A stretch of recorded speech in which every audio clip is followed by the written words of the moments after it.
કે વાલ્મીકીજી કોણ હતા, તેમને રામાયણ લખવાનું પ્રયોજન સાથે સાંપડ્યું, ઈચ્છા શું રહી અને હેતુ શું? વાલ્મીકીએ એક દિવસ પોતાના શિષ્ય સાથે તમસા નદીને કાંઠે ફરી રહેલા અને ત્યાં ક્રૌંચવધ થયો. ક્રૌંચવધ કામયુગલ, બંને યુગલ હતું, કામ ક્રીડામાં રથ હતું. એમાંથી એક શિકારીએ એકનો વધ કર્યો એટલે પેલી ક્રૌંચી ખૂબ વિલાપ કરવા લાગી. વાલ્મીકીએ જોયું એમના મુખમાંથી, મા નિષાદ પ્રતિષ્ઠામ ત્વમ અગમઃ શાશ્વતી સમાહ યત ક્રૌંચ મિથુનાદેકમ અવધિ કામમોહિતમ.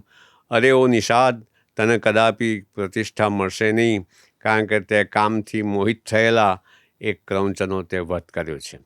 એ વાત એમના મુખમાંથી આ શ્લોક સરી પડ્યો. એ હતો અનુષ્ટુપ છંદમાં.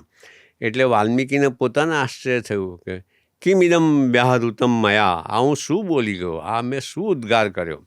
પછી બ્રહ્મા આવે છે અને કહે છે કે મારી ઈચ્છાથી જ તારા મુખમાંથી આ શ્લોક સરી પડ્યો છે અને તું આ શ્લોકનું બીજ લઈ અને તું રામકથા કહે.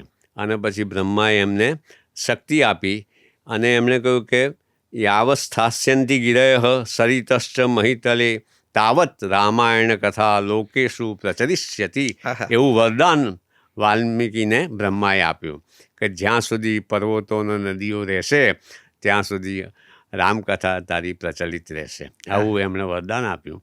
અને પછી એમણે બીજું વરદાન એ પણ આપ્યું છે જે વાલ્મીકી રામાયણમાં છે કે તને આ બધા જે પાત્રો છે રામકથાના, એ પાત્રોના મનમાં શું ચાલી રહ્યું છે, ઘટનાઓ ન બની હોય તો પણ એ ઘટનાઓ તું જોઈ શકીશ, તું પહેલેથી જ એને જોઈ શકીશ અને એના આધારે તું રામકથા લખ.